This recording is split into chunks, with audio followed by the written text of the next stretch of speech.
Joining us today. I sincerely appreciate everyone. I'm grateful to the people of Mississippi for your continued resolve in the face of tremendous suffering. We know this virus is real. We know it is a threat. We know it is a deadly threat. It is not, however, the only deadly threat that we face. Recently, there were prominent warnings of the disruption of our country's food supply chain. I don't have to tell you how dire that would be. President Trump has taken action to address that. It's why we protected them as essential businesses. It's also why I want to spend some time today talking about our efforts to make sure that the people of Mississippi get what they need. First, I want to be clear, very, very clear. We are not at immediate risk of any shortage. You do not need to hoard. You do not need to empty the shelves of your local grocery store. That will do more harm than good. You will get what you need. The supply chain is still working, although stressed. That is not an accident. It is the result of the hard work of Mississippi farmers and Mississippi workers, represented here today by my friend, Commissioner Andy Gibson. I'm going to let him address his efforts to protect those communities, but let me first say a personal thank you to all of you out there who help put food on our tables. They may not realize it in other parts of the country, but in our state, we know that food does not come from a store. We can't forget our truckers who have been working tirelessly to keep our supply chain moving. We can't forget those Mississippians working hard in meat processing plants across the state. And we must do everything in our power to protect all of these populations from the virus and the economic calamity that is coming for our country. Commissioner Gibson, thank you for being here, and the floor is yours. Thank you, Governor, and on behalf of Mississippi's farmers, ranchers, and foresters, I want to thank you for the leadership you've shown in this crisis. I just said a while ago, I don't think there's ever been a governor in the history of the state of Mississippi that's had more on him, much less in the first 3 months. And so thank you for your leadership. And in particular, thank you for recognizing the essential operations of Mississippi agriculture. Mississippi is a state, certainly, where agriculture is #1 in terms of our economy. It is our largest industry.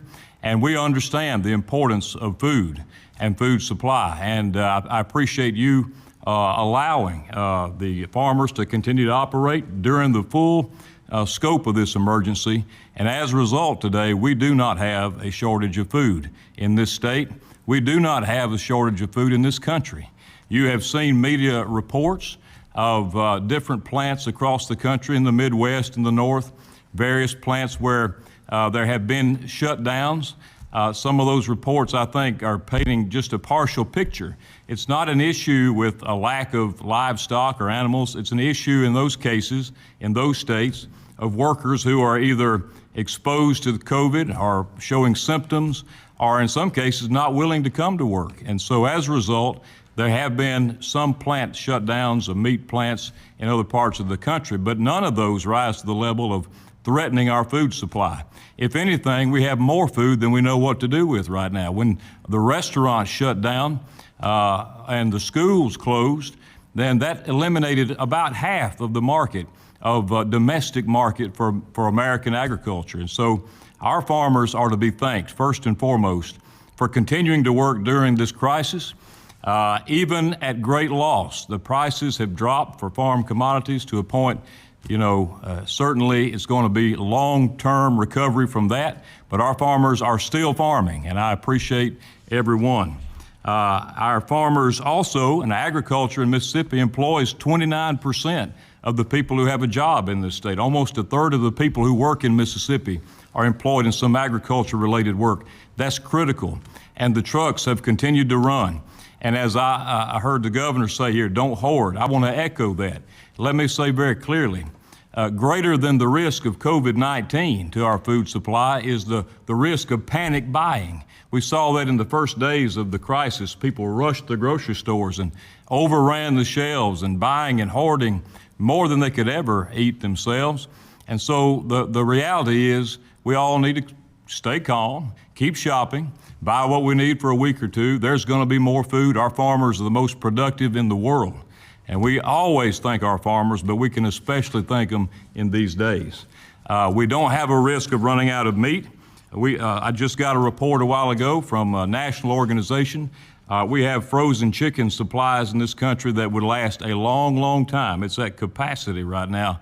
The fact is, we have more food than we know what to do with. Now, that being said, there is a demand issue. When there are these reports that come out in the media and the press and people get afraid, then they may run to the stores and they may buy up everything. And you may go to a store and find there's no milk there, there's no butter there, there's no meat there. But that's a temporary thing. There's another truckload coming. Our grocery stores, when this crisis started, were getting maybe a truckload of different products a week. Now they're tripling that because it's really the only retail outlet for food, grocery stores, since the restaurants have closed for the most part except for drive-through. So the trucks are running, the food is going to be there. Don't panic, don't hoard. I want to say that we did have some poultry houses impacted certainly as a result of the recent storms. The Easter storm and the week after that, over 220,000 chickens were killed and about 120 houses damaged as a result of those storms. But even so, we are number 5 in the country in chicken production, and we are a leader in agriculture, and there are no signs of us running out of food anytime soon. I do want to say, due to some of the plant closures in other areas of the country, that we may not be able to get the particular brand that we want. We might not be able to get that particular style sausage that you want to have breakfast or that particular hamburger. But there is no shortage of the products, food that we need to survive. America not only feeds ourselves, America feeds a lot of the world, and our farmers are to be thanked for that. So there are possibly some short-term strains on the supply chain and plants where COVID has been found. But all those can be managed, and I appreciate President Trump just the day before yesterday issuing an order to make sure he didn't order anybody to stay open. What he said was the full resources of the federal government are available to make sure our workers are safe, that they have everything that the plants need to operate, and there's no reason to shut down. Even in a COVID outbreak, there'll be resources there to sanitize, to clean PPE, to keep working and keep Americans fed. So I appreciate that. And Governor, I want to thank you. I do want to say that in these times, I think we come to appreciate things that we might have taken for granted before, things like gatherings and so forth and opportunities. But one thing that we should never, ever take for granted is the fact that we have abundant, safe, and plentiful food to eat to survive here in the state of Mississippi and in the great United States of America. Thank a farmer. Thank you. Thank you, Commissioner. We sincerely appreciate your hard work in working with our farmers across the state, and we know that they are out working as we speak, and we appreciate their efforts. We also know that we have to continue to work to make sure that those Mississippians who cannot afford food in these trying times do not go hungry. We know that just 5 weeks ago, less than 1,000 Mississippians filed for unemployment insurance. We know, it was announced earlier today, that over 30,000 people applied last week. That's coming after 35,000 the week before, 45,000 the week before that. And so we have over 150,000 Mississippians that have filed for unemployment insurance just in the last 4 or 5 weeks. We know there are Mississippians that are struggling to know where their next meal is going to come from. We know that the government has a critical role to play in this. We also know that government alone cannot meet all the needs of our people. Mississippians helping Mississippians will always be our greatest strength. There are too many examples of that kind of selfless service to highlight all of them here today. But since we're talking about food, I wanted to invite one man who is a dear friend of mine who has had an especially large impact. Robert St. John obviously runs a large restaurant chain, but he also created and started a nonprofit, Extra Table. They're behind food pantries and soup kitchens across this state. They've scaled up their efforts to protect the people of Mississippi during COVID-19. And I wanted to give him an opportunity to give us an update on how they're doing and an idea on how Mississippians who want to help their fellow Mississippians can help in these difficult times. Robert? Thank you, Governor, and thank you, too, for your leadership through this crisis. You've done a great job so far. Thank you also for your continued support of Extra Table all these many years. Thank you for that. So just to give you a brief kind of overview of what Extra Table is, we're a nonprofit, a 501c3 nonprofit, and we were founded on two founding principles. That's number one, 100% of the money we raise for food will always go to purchase food. And the good part about that is we purchase wholesale and in bulk, and so we can do a lot more with the money. Number two, it's always going to be healthy food. And so, as you know, Mississippi, we used to be number one in food insecurity. We are now number two. It's some movement there. In normal times, there are 670,000 Mississippians who suffer from what the government calls food insecurity. Over 200,000 of those are kids, many of whom eat a school breakfast and a school lunch and then don't eat again until the next day. 125,000 plus are seniors who typically are trying to figure out, can I pay the light bill or can I go to the grocery store? Right now, the problem, as the governor stated, you've got 150,000 people out of work, seniors who, like my mom at a independent living facility, who cannot even leave really her room, basically. They're bringing her food. And so I want to give you a little bit of an update. I've got some, typically not used to going by notes, but there's a lot of statistics and things here, and I don't want to miss anything. But as I said, we were founded on two principles. Number one, Extra Table is always going to get healthy food to mission pantries and soup kitchens throughout Mississippi. And number two, we're always going to use 100% of that money to purchase food. We're a statewide agency, a nonprofit that runs with two people. And what has been great during this crisis, and it is no surprise to any Mississippian, especially any who lived through Katrina, that times like these is when Mississippians step up and help other Mississippians. And it's been one of the most warm and good feeling things I've seen through this entire deal. We serve 39 food pantries in 27 counties. From state to state. What you're seeing now is there are a lot of schools. Obviously, all the schools are shut down. There are a few that have feeding programs that have used creative methods to try to get food to people, but kids that are used to eating school breakfast and school lunch, which is 75% of Mississippi, are not getting that today. So also what you see is many of these food pantries and soup kitchens run off of food drives. Food drives aren't being held today. And so Extra Table has really stepped up. And Governor, if you'll allow me, I'll give you a little spot check update of what's going on around the state with different pantries. In the Delta, one of our agencies is Hearty Helpings Food Pantry. They're in Greenville. Typically, they serve 721 individuals and 540 meals with a soup kitchen. They're up to 1,200 meals now, and the soup kitchen is up 1,400. And these are the kind of numbers we're seeing all across the state. In Tupelo, at St. Luke Food Pantry, one of our agencies, they're seeing people who have worked for the same company, as you know, 10, 20, 30 years, who are coming in and who are without jobs now and need help. A lot of what these agencies are seeing are people who used to volunteer at the agency who are now clients of the agency. In Tupelo, they've seen a 50% increase in need since March. Jackson, right here in Jackson at Stupot, one of the agencies we supply, before COVID, they were serving 200 plates a day out of the kitchen and 75 meals to a shelter at night. Currently, they're doing 450 plus meals. That's a 125% increase. And they've also added breakfast, and they're doing senior citizen meals, Meals on Wheels, twice a day. And again, the problem, what a lot of these agencies are run by volunteer labor.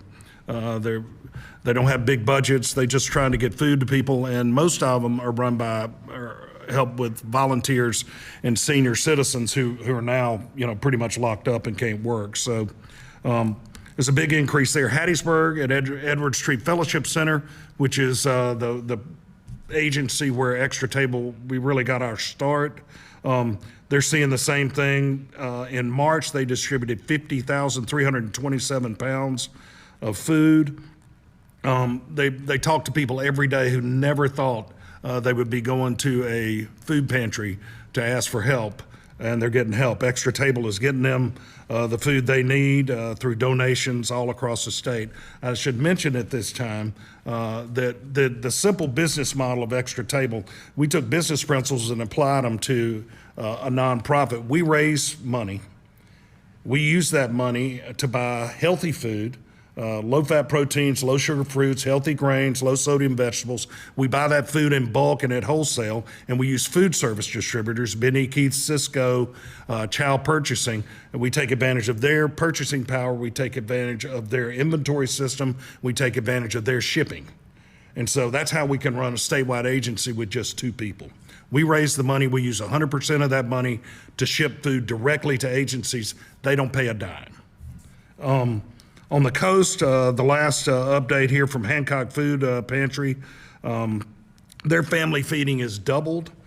Currently, they're serving 1 person every 3 minutes out of a food pantry with curbside delivery with lines down the street. And you may have seen, I posted last week a line from one of our partners in Canton.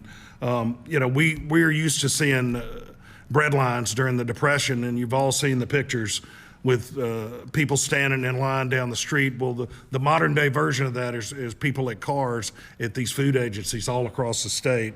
So Extra Table is taking care of them. And what we did is right after this crisis, what you saw were casinos on the coast. We emptied out 3 casinos, the Beau Rivage, the Hard Rock Casino, and the Golden Nugget, and we took 25 truckloads of fresh food that they donated to us. It's kind of outside our purview. Typically, we have a pretty easy system, but during this time, we're just trying to mobilize and help and do everything we can. So people started calling, and we just used our volunteers and our network of volunteers. We emptied all that food. We had 25 truckloads. We distributed it to agencies. Another thing we're seeing is people and Mississippians stepping up. This guy named Mike Wagner is a great guy up in the Delta. He's a rice farmer, and he delivered 1,200. He just showed up one day with 1,200 pounds of rice, and we distributed that to food agencies. When the tornado hit in South Mississippi, he showed up again. And so Extra Table kind of mobilized during those times too. Companies like KLLM have donated trucks. We've distributed 42,000 eggs, 2,900 meals of chicken salad. Salad Days is in Flora has donated lettuce. We've created pop-up pantries in Bassfield for tornado victims, and then also for other victims. So, we've seen a lot of love and support from people on the front lines and the medical workers in hospitals. And my restaurant's been delivering food to hospitals every day, and there's a lot of love and support for those people. But I want to tell you, if I could just take a minute, and if everyone within the sound of my voice would throw up a little prayer of gratitude to the people working in these agencies, these food agencies that are getting people, to the 150,000 people who are out of work right now, but also to the 670,000 people who are typically clients of those places. And they're on the front lines. They're doing it with less labor than they typically do. And we really appreciate them. Once you kind of get deep into this problem of hunger, it kind of grabs you, because I'm a guy who sells filet mignon for a living. That's what's going to put my kids through college. But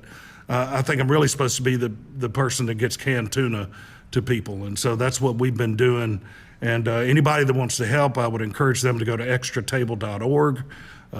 You can be assured that 100% of your donation will go to purchase food, healthy food, wholesale and bulk. There are also other agencies across the state who are getting food to people, so support them now because it is needed now more than ever.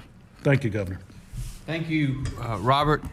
Sincerely appreciate that. Thank you for all that you do to help people in need across our state. And we know in this very, very challenging environment, we have even more Mississippians that are struggling to get food. And I just truly, truly appreciate you. And I want you to know that I speak, I believe, on behalf of all Mississippians. So.